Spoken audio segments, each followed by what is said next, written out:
Si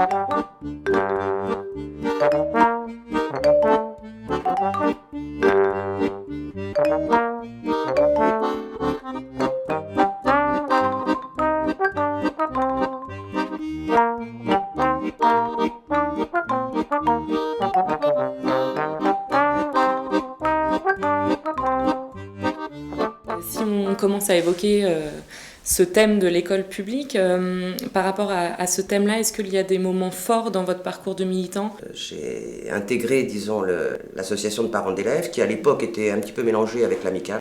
Ensuite, je suis devenue présidente de l'association de parents d'élèves. Et puis après, ça s'est fait. J'ai continué à participer aux activités. Donc.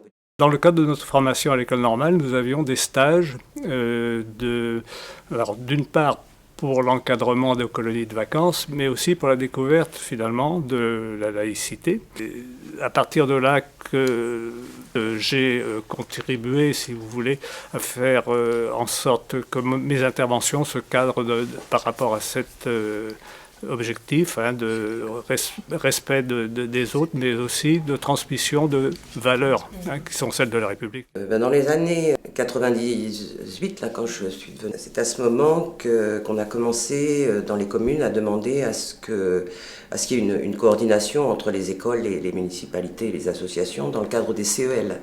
Après, on a pu faire partie justement de la commission qui s'occupait du contrat éducatif local, le CEL. Des moments forts, il y en a eu, principalement aux alentours de 1984, puisque c'était l'année du 50e anniversaire de l'amicale. Et puis en plus, c'était l'époque où il y avait une grosse bagarre nationale autour de l'école privée et de l'école publique. L'amicale laïque a été créée une année avant la FAL.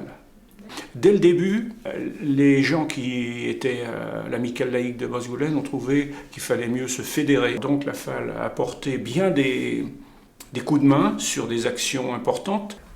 Et donc, si je vous dis école publique, quels en sont pour vous les enjeux De faire en sorte que tous les enfants vivent ensemble au sein de cette école. Mais j'ai toujours conservé cette idée qu'il fallait donner à l'école publique la place qu'elle méritait, c'est-à-dire que c'est l'école de la République et il faut la mettre en évidence. Que symbolise l'école publique pour vous ? L'école publique, c'est un service public. C'est un service public et qui place les enfants qui lui sont confiés en futurs citoyens. Le même enseignement à tout le monde, les mêmes chances, qui les accueillent tous, et leur ouvrir également l'esprit à d'autres choses. Que pensez-vous quand on vous dit école publique ? Je pense donner sa chance à chaque élève, l'accès en fait gratuit à l'enseignement, à la culture. La possibilité pour tous d'avoir accès à l'éducation. Oui, c'est une école qui est gratuite, donc peut-être plus accessible pour l'ensemble de population. Il faut que les gens prennent conscience que si on veut vivre ensemble, le principe, le premier pour moi, c'est le principe de laïcité. Un principe qui permet à tout le monde de vivre en liberté, c'est sa façon de penser, sa façon d'être, dans les limites bien sûr de la loi, comme le dit la loi de 1905. Est-ce que ce combat pour l'école publique est encore d'actualité et dans quelle mesure, de quelle manière ?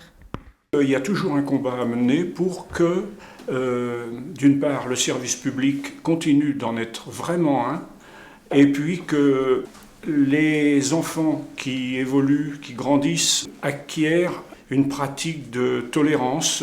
Moi, je pense que l'école publique, c'est pas qu'elle soit particulièrement en danger, mais elle n'a plus sa vocation d'ascenseur social, comme on dit.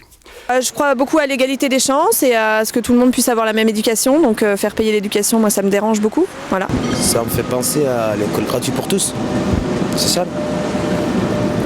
C'est juste ça. Suite aux événements tragiques de janvier 2015, qu'il était très urgent de remettre en valeur ce devoir que les enseignants ont de retransmettre les valeurs de la République. Mais le combat, ce n'est plus le nôtre, je veux dire nous, de notre génération, c'est celui des jeunes.